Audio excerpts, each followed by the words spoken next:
अंदर भगवान नाम रूपी ही सार है। देखिए, वेदों ने गाया है, पुराणों ने गाया है, हर दिन उस परमात्मा ने हमको समझाया है, संतों ने समझाया है। तो ऋषि कहते हैं त्वया खलु पुराणानि सेतिहासानि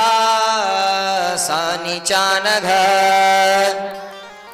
आख्यातानप्यधीतानि धर्मशास्त्राणि अन्यतः।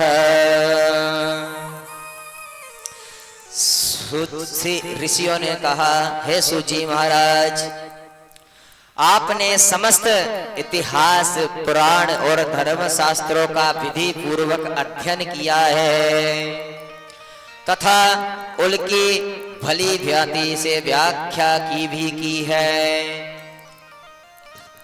तो महाराज, श्री सनकादिक ऋषियों ने सूत जी महाराज से 6 प्रकार के प्रश्न किए हैं और पूछने लगे कि हे मुनिवर, आपने महाभारत आदि ग्रंथों का भी अध्ययन किया है, उसमें मनुष्य के कल्याण का जो साधन है वह कृपा करके हमें बतलाइए कि इस संसार के अंदर, इस कलिकाल के अंदर मनुष्य का उद्धार किस प्रकार से हो, ऐसा कोई लघु उपाय बताइए।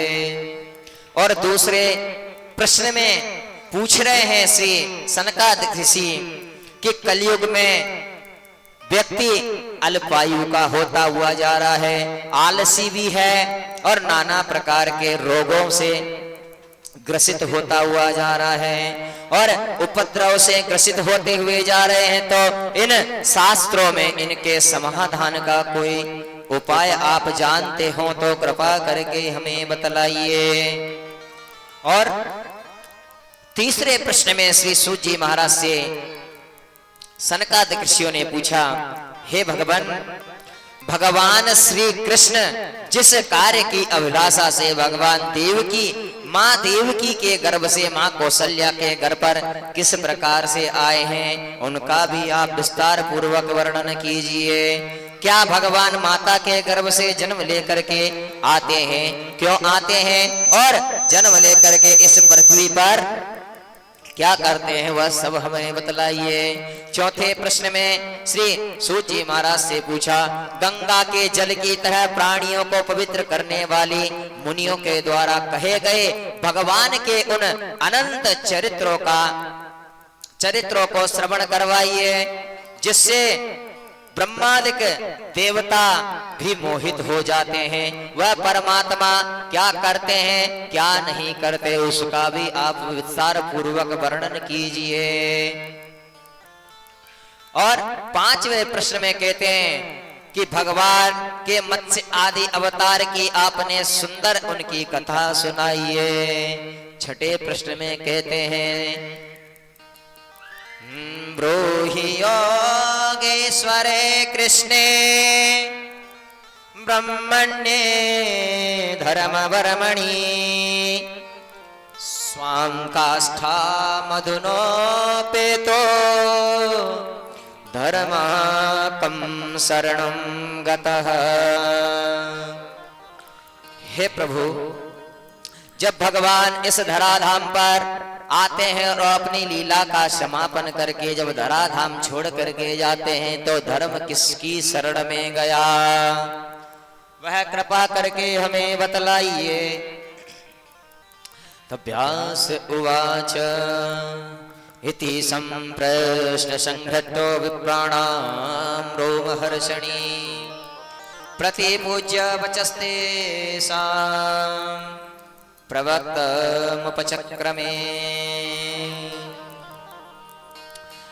है सनकादिक ऋषियों, ब्रह्मवादी ऋषियों के ये प्रश्न सुनकर के रोम हर्षण पुत्र उग्रश्रवा बड़ा ही आनंद हुआ और बड़े आनंद के साथ ही श्री सनकादिक ऋषियों को सार तत्व वाली कथा कहने लगे।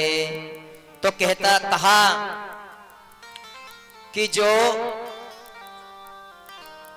व्यक्ति कीमती वस्तु मनुष्य को देता है या किसी को देता है तो उससे पहले बोल देता है सावधान त्वया शृणु।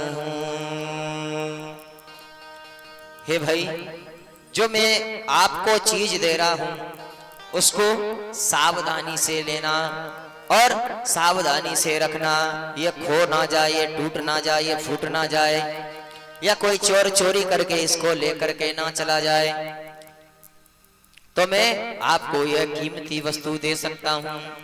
तो वही बात श्री सूत जी महाराज ने सनकादिक ऋषियों से कहा है कि आपको हम वह सार ही बताने के लिए जा रहे हैं जिससे मनुष्य का कल्याण हो जाएगा।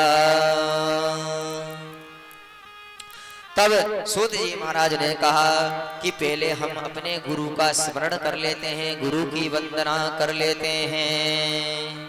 सूत उवाच यं प्रव्रजन्तमनुपेतमपेतकृत्यां द्वैपायनो विरहकातरया जुहाव। पुत्रेति तन्मयतया तरवो विनेदो स्तं सर्वभूतहृदया मुनिमानतोऽस्मि।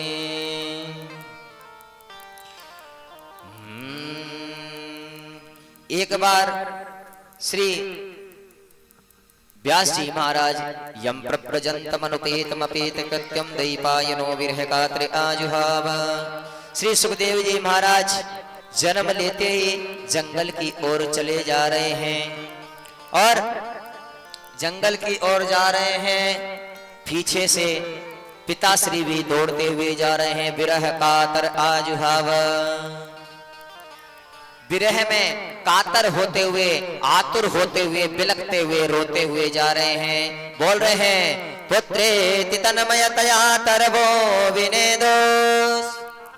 हे बेटा रुको, हे बेटा रुको, हे पुत्र रुको, ऐसा कहते हुए दौड़ते हुए जा रहे हैं। और आगे जाकर के क्या देखते हैं श्री व्यास जी महाराज कि कुछ स्त्रियां सरोवर में नग्न अवस्था में स्नान कर रही हैं।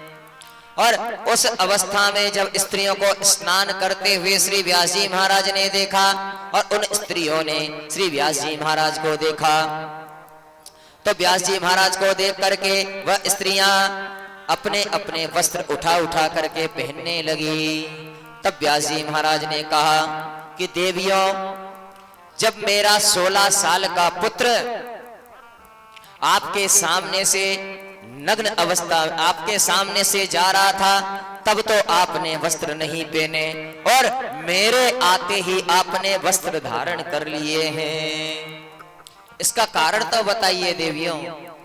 तब उन स्त्रियों ने कहा कि महाराज, आपका जो बालक है उसको स्त्री और पुरुष में भेद नहीं है। उसके लिए तो स्त्री भी स्त्री है और पुरुष भी पुरुष ही है। उसको कोई अंतर नहीं है, वो स्त्री पुरुष में भेदभाव नहीं करता है। और आप उस बारे में जानते हो, आप ये स्त्री है और ये पुरुष है, इनके बारे में आप जानते हो।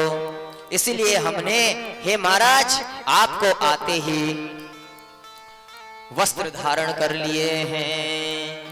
यस्वानुभावमखिल श्रुति सारमेकाम् मद्यात्ममीपमतितिरीर्षतां ततोऽन्धाम् संसारिणां करुणयाः पुराण गुह्यां तं व्याससूनमुपयामि गुरुं मुनीनाम्।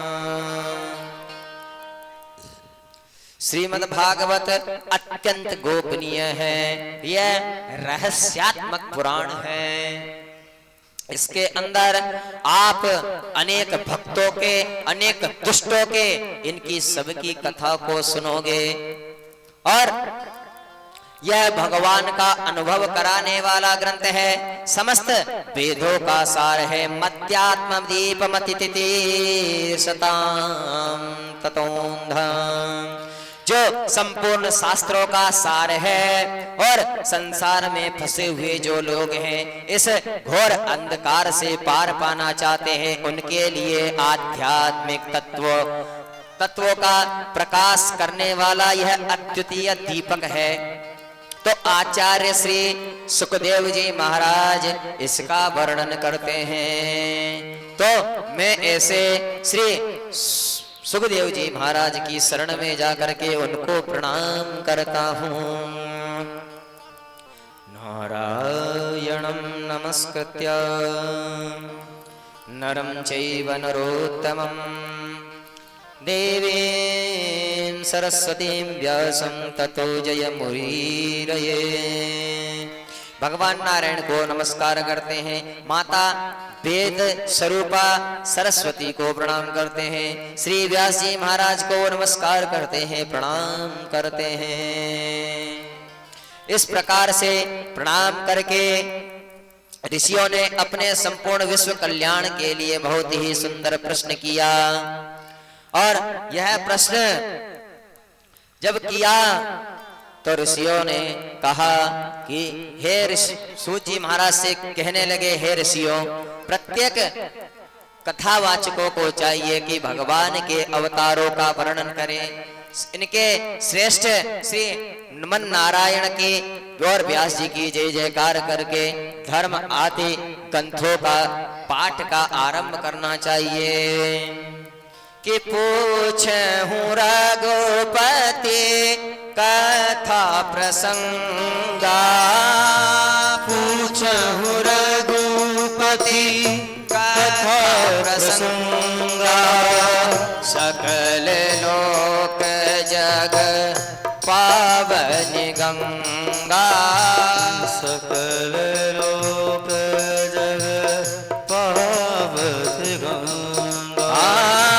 पूछूं रघुपति कथा प्रसंगा, पूछूं रघुपति कथा प्रसंगा, सकल लोक जग पावन गंगा, सकल लोक जग पावन गंगा। हे ऋषियों, पुरुषों का परम धर्म वही है जिससे भगवान श्री कृष्ण की कामना से रहित विघ्नों से शून्य भक्ति उत्पन्न होती है। तो उससे आत्मा प्रसन्न होती है। ऐसे परमात्मा की कथा को सुनना चाहिए। और विषय भोगों का फल इंद्रियों की प्रसन्नता नहीं है, परंतु जितने काम के सेवन से मनुष्य स्वस्थ बना रहता है, उतना ही भोग करना चाहिए। संसार में जीवन का एकमात्र उद्देश्य है कि अनेक झंझटों में रह करके भी उस परमात्मा का चिंतन करना चाहिए। व्यक्ति कहता है कि महाराज मुझे तो इस बात की टेंशन है। अरे भाई, तुझे किस बात की टेंशन है? टेंशन करने वाला तो वो बैठा है। अगर उस परमात्मा को अगर आपकी टेंशन नहीं है तो आप इसे धराधाम पर रह ही नहीं सकते। उस परमात्मा की ही कृपा से आप सब कुछ करने में समर्थ हो जाते हो। अगर वह परमात्मा नहीं चाहता तो आप कुछ भी नहीं कर सकते हो। क्यों? क्योंकि जब वह परमात्मा कहता है, सूर्य को बोलता है कि आप प्रकाश करो, तब सूर्य प्रकाश करता है। अग्नि को वो परमात्मा कहते हैं कि आप ज्वलनशील बनो, तब जाकर के अग्नि जलती है। नदियों से कहते हैं कि परमात्मा आप बहो, तब जाकर के नदी बहती है। तो उस परमात्मा की कृपा से यह कृत्य होते रहते हैं और उस परमात्मा की भक्ति में लीन रहना चाहिए। और व्यक्ति इस संसार के अंदर रहते हुए 3 प्रकार के गुणों के अंदर बंधा हुआ है। वह गुण कौन कौन से हैं? सत्वम रजस्तम इति प्रकृतिर्गुणास्ते युक्ता पर पुरुष एक इहास्य दत्ते स्थित्यादये हविरवेञ्चरतेति संज्ञा श्रेयांसि तत्र खलु सत्वरतो नृणास्यो। व्यक्ति 3 प्रकार के गुणों में बंधा हुआ है, सतोगुण, रजोगुण और तमोगुण। इन तीनों प्रकार के गुणों से रहित परमात्मा, सतोगुणी परमात्मा कौन है और रजोगुणी परमात्मा कौन है, तमोगुणी परमात्मा कौन है? भगवान विधाता ब्रह्मा ही सत्वगुणी है और भगवान नारायण ही रजोगुणी है और भगवान शंकर ही तमोगुणी हैं। किस प्रकार से कि भगवान ब्रह्मा जी सत्वगुण से सृष्टि का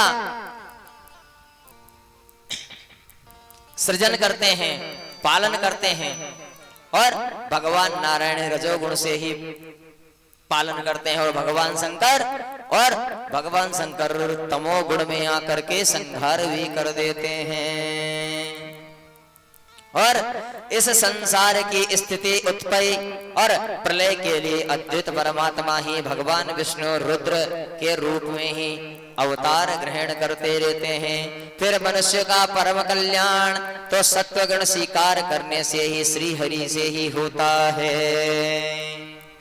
मुमुक्षवो घोर रूपान हित्वा भूपतिनथ नारायण कला शांता भजन्ति हनसूयया। जो लोग इस संसार सागर पर पार जाना चाहते हैं वह यद्यपि किसी की निंदा तो नहीं करते, ना किसी को दोष देखते हैं और फिर भी घोर रूप वाले तमोगुणी, रजोगुणी, भैरववादी भूत भूतपतियों की उपासना करते फिरते रहते हैं। देखिए, जो व्यक्ति कभी किसी परमात्मा की सेवा नहीं कर पाता है तो आजकल क्या होता है कि कोई किस देवता की पूजा करता है, कोई किस देवता की पूजा करता है और इनकी पूजा करने के बाद भी हमें उस परमात्मा का चिंतन करना चाहिए और उस परमात्मा का भजन करना चाहिए। तब सूत जी महाराज ने, श्री सनकादिक ऋषियों ने सूत जी महाराज से कहा कि महाराज भगवान के अवतार कितने हुए हैं, उन अवतारों का भी वर्णन आप कृपा करके हमसे कहिए। तो सूत जी महाराज कहते हैं कि सृष्टि के आदि निर्माण में भगवान लोक कल्याण की इच्छा से ही अवतार धारण करते रहते हैं। और भगवान के कितने अवतार हैं, वह कौन सा अवतार है, कौन सा अवतार किस कारण से भगवान ने लिया है, वह सब आपको बतलाते हैं। पहला अवतार भगवान नारायण का सनंदन सनातन सनत कुमार के रूप में हुआ। जो ब्रह्मा जी ने श्राप दिया, ब्रह्मा जी ने कहा कि सृष्टि करिए, सृष्टि की रचना करिए, तब इन्होंने सृष्टि की रचना करने से सनकादिक ऋषियों ने ब्रह्मा जी से मना कर दिया। तब ब्रह्मा जी ने क्रोध में आकर के इनको श्राप दे दिया कि जाओ, 5 साल की आयु से आप बड़े नहीं होगे। तो आज भी सनकादिक ऋषि है तो करोड़ों वर्ष की आयु, लेकिन नन्हे नन्हे से बालक के रूप में ऐसे लगते हैं कि 5 साल के ही हैं। और दूसरा अवतार भगवान ने शूकर रूप में लिया, जो इस धराधाम को हिरण्याक्ष इस पृथ्वी को पाताल लोक में लेकर के चला गया था। उस पृथ्वी का उद्धार करने के लिए भगवान श्री हरि ने ही सूकर रूप धारण किया था। उसी सूकर रूप के द्वारा हमें यज्ञ की सामग्रियां प्राप्त हुई। और तीसरा अवतार भगवान नारायण का नारद जी के रूप में हुआ। चौथा अवतार भगवान का नर नारायण के रूप में हुआ। धर्म की पत्नी मूर्ति के गर्भ से भगवान नर नारायण के रूप में प्रकट हुए। पांचवा अवतार भगवान कपिल देव के रूप में हुआ। छठा अवतार भगवान दत्तात्रेय के रूप में हुआ। सातवां अवतार भगवान का यज्ञ रूप में हुआ, जिनके प्रजापति रुचि प्रजापति की पत्नी आकुति नाम की पत्नी के गर्भ से भगवान श्री यज्ञ नारायण के रूप में प्रकट हुए। वज्ञ बोलिए यज्ञ नारायण भगवान की। सातवां अवतार भगवान का ऋषभ देव के रूप में हुआ, जिससे ही आज ये बौद्ध धर्म चालू हुआ है। वहीं से ये बौद्ध धर्म की प्रथा चालू हुई है। और नवा अवतार भगवान श्री पृथु के रूप में लिया भगवान ने। और 10वां अवतार मत्स्य अवतार लिया। 11वां भगवान ने कच्छप रूप धारण किया। 12वां में भगवान धनवंतरी रूप में आए। 13वां अवतार भगवान ने मोहिनी के रूप में धारण किया। और 14वां अवतार भगवान ने नृसिंह के रूप में धारण किया। नृसिंह रूप में धारण किया क्यों? क्योंकि प्रहलाद जी की रक्षा करी थी उस अवतार में आकर के। 15वां अवतार भगवान ने वामन रूप में लिया। 16वां अवतार भगवान ने परशुराम के रूप में लिया। और 17वां अवतार भगवान वेद व्यास के रूप में आए। 18वां अवतार भगवान श्री